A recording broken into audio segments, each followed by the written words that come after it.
L'aéroport Toulouse-Blagnac, le partenaire des entreprises du Grand Sud-Ouest, vous présente l'interview Objectif News de 18h.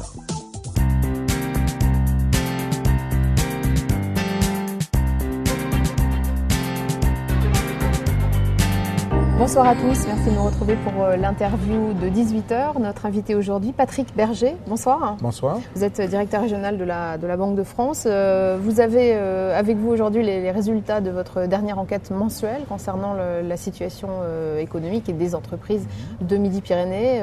Que pouvez-vous nous en dire ? Écoutez, cette enquête qui a été effectuée au tout début du mois reflète la poursuite d'une orientation plutôt favorable en Midi-Pyrénées, en tout cas par rapport à la moyenne nationale. Les résultats y sont un peu meilleurs et c'est en particulier l'industrie, et notamment l'industrie aéronautique et spatiale, qui a des effets d'entraînement sur un bon nombre de secteurs. Quels secteurs sont entraînés justement par cette dynamique aéronautique ? Alors, il y a d'autres secteurs de l'industrie et il y a surtout les services, et notamment les services qui sont les plus étroitement liés à l'industrie aéronautique et spatiale. Je pense en particulier à l'électronique, à l'informatique, tout ce qui tourne autour de l'électronique embarquée en particulier. Les derniers résultats commerciaux d'Airbus laissent penser que cette situation va pouvoir se maintenir plusieurs mois, voire quelques années. Ce n'est pas forcément le cas en revanche sur d'autres secteurs, en particulier celui du BTP, qui vous inquiète ?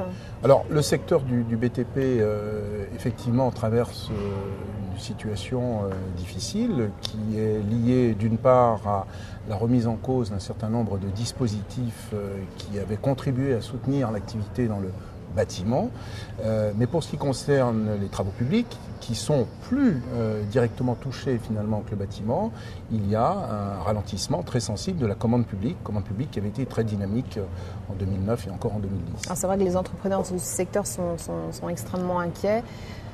Quelles sont les perspectives que vous envisagez pour la suite de l'année 2012 ? Alors peut-être d'abord au niveau régional, peut-être national aussi. Alors, au niveau régional, nous avons conduit entre la mi-décembre et la mi-janvier une enquête auprès d'un échantillon très très large de chefs d'entreprise, puisque 1400 entreprises nous ont répondu. Ces 1400 entreprises couvrent environ 130 000 salariés et assurent un chiffre d'affaires de quelques 25 milliards d'euros. Elles sont donc emblématiques des entreprises de la région Midi-Pyrénées. Pour ne prendre que l'industrie, la représentativité de cet échantillon, eu égard aux effectifs, au poids des effectifs, est de l'ordre de 62%. Dans le BTP et dans les services, elle est de 30% à peu près. Un double enseignement. Ça veut dire que les chefs d'entreprise étaient a priori plutôt réticents à l'idée de vous répondre ? Non, je crois que ce sont des pourcentages. Enfin, pour l'industrie, c'est très très bien. Je crois que pour le BTP et les services, ce sont des pourcentages qui sont tout à fait conformes à ce qui est mené dans ce genre d'enquête. C'est plutôt de bons pourcentages, en tout cas des pourcentages considérés comme représentatifs statistiquement. Ce que l'on peut dire, c'est un double constat. D'une part, que finalement, par rapport à ce que les chefs d'entreprise nous avaient dit il y a un an, les réalisations de 2011 auront été, in fine, meilleures que ce à quoi ils s'attendaient. C'est-à-dire chiffre d'affaires, investissement ? Chiffre d'affaires, globalement, oui. Chiffre d'affaires, investissement, un peu emploi aussi, mais surtout chiffre d'affaires. Par exemple, dans l'industrie, les chefs d'entreprise pensaient que la croissance serait de 4%, elle aura été finalement d'un petit peu plus de 8%, la croissance des chiffres d'affaires. Donc, une année 2011 qui aurait été finalement meilleure qu'escomptée. Et pour 2012, nous voyons qu'il y a toujours des perspectives favorables qui se dessinent, mais ces perspectives sont bien sûr empreintes de prudence et un petit peu moins dynamiques. Je vous citais le cas de l'industrie. Dans l'industrie, donc, cette année aura été marquée par une croissance, l'année 2011 aura été marquée par une croissance de à peu près 8% des chiffres d'affaires. Pour cette année, on s'attend à 5%. Donc, un léger ralentissement, mais en fait une dynamique qui se confirme. Et cette dynamique, qui est très nette dans l'industrie, elle bénéficie aussi au secteur des services, comme je vous l'indiquais au sujet de l'enquête mensuelle. Et en revanche, notre enquête confirme les difficultés que traverse le secteur du bâtiment et des travaux publics, avec, pour l'année 2012, un retournement assez sensible en ce qui concerne le bâtiment. C'est-à-dire qu'en 2011, le bâtiment était encore soutenu.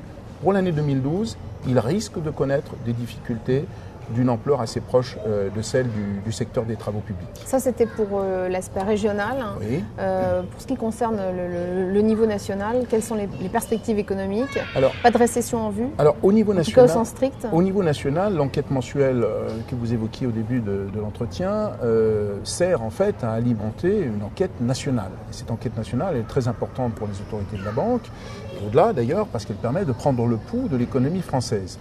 Et donc, il ne s'agit pas d'un modèle économétrique, mais avant tout du résultat du sentiment des chefs d'entreprise. Et au vu de cette enquête, nous anticipons une stabilité du PIB au premier trimestre 2012. Pour la suite, nous sommes plutôt sur un scénario de l'entreprise, de récupération modérée, mais en tout état de cause, nous excluons à ce jour le scénario d'une récession. Donc pas de crise du point de vue de la Banque de France? La crise, il y a certes une crise financière que nous nous employons à résoudre avec les partenaires européens et les institutions internationales, mais en ce qui concerne l'économie, il est vrai que c'est un profil, on va dire, plat, qui a malheureusement cette croissance insuffisante a des implications en termes d'emploi, mais je crois qu'il faut être très prudent quand on utilise le terme de récession. Alors, il y a aussi les conséquences des difficultés de certains secteurs sur l'emploi. Ce n'est pas évidemment directement votre terrain d'activité. Je voudrais qu'on revienne quand même sur l'aspect cotation des entreprises, puisque la Banque de France a un rôle majeur. Vous avez vraiment une vision au plus près de la situation des entreprises, puisque les entreprises doivent être cotées par la Banque de France pour justement cette note, en tout cas une influence sur le taux de crédit qui leur est accordé. Est-ce que vous pouvez nous dire un mot de cette activité et du coup de votre relation au quotidien avec les entreprises? C'est une activité effectivement très importante pour les équipes de la Banque de France qui sont employés à bien les fonctions. L'activité de cotation en Midi-Pyrénées, elle concerne par exemple 11 000 entreprises que nous cotons, que nous disons significativement, c'est-à-dire après un examen approfondi des documents comptables.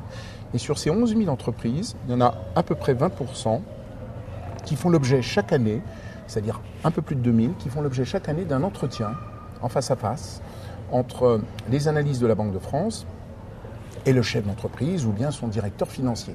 C'est-à-dire que cette cotation, ce n'est pas des données financières que l'on mettrait dans un ordinateur et d'où sortirait, comme par enchantement, une note. Une bonne ou une mauvaise note? Il y a certes un soubassement pratique, un soubassement référentiel, statistique, qui sert à voir dans quel cran ou grade de cotation peut se situer l'entreprise, mais in fine, c'est toujours une cotation à dire d'experts basée sur des compétences humaines des analystes de la Banque de France.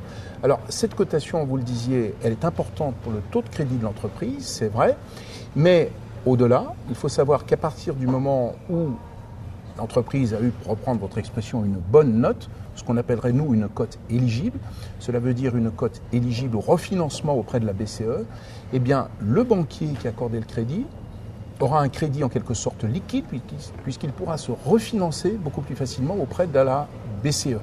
Et donc, de cette façon, le banquier sera plus enclin à accorder effectivement plus facilement le crédit à l'entreprise et à des meilleures conditions de taux. Alors peut-être un dernier mot, Patrick Berger, sur l'accès au financement des entreprises, qui est évidemment le problème majeur pour les entreprises aujourd'hui. Alors, c'est effectivement un sujet extrêmement important. Les directeurs de la Banque de France, comme vous le savez, sont aussi médiateurs du crédit et à ce titre, ils ont une mission particulière qui vise à résoudre les difficultés d'accès à des financements auxquels pourraient être confrontées les entreprises. Alors, nous suivons bien sûr statistiquement la croissance des crédits. La croissance des crédits à fin décembre en Midi-Pyrénées restait globalement assez satisfaisante avec des taux d'expansion pour l'ensemble des entreprises de l'ordre de 8%. Pour ce qui concerne les petites et moyennes entreprises ainsi que ce qu'on appelle les TPE, on a un taux de croissance qui est assez proche également. Donc pas de discrimination particulière à ce jour à l'endroit des TPE. Alors, il est vrai que les taux que je vous indique sont des taux de croissance sur un an, décembre 2012 comparé à décembre 2011.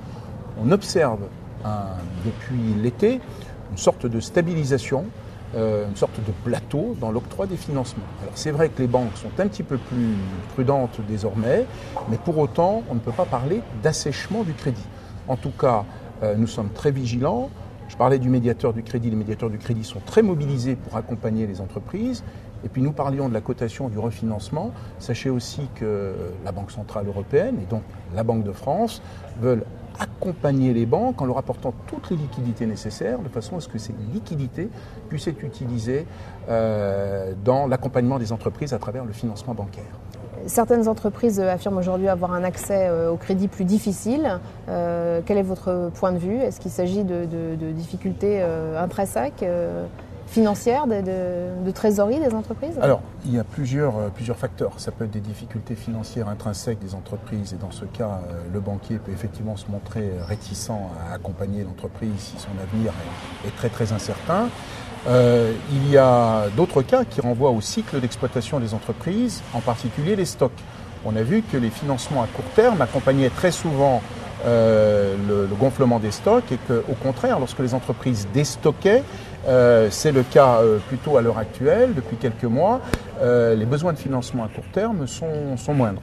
Donc ça peut être ce cas de figure. Merci Patrick Berger d'avoir été notre invité sur objectifnews.tv. Merci à vous.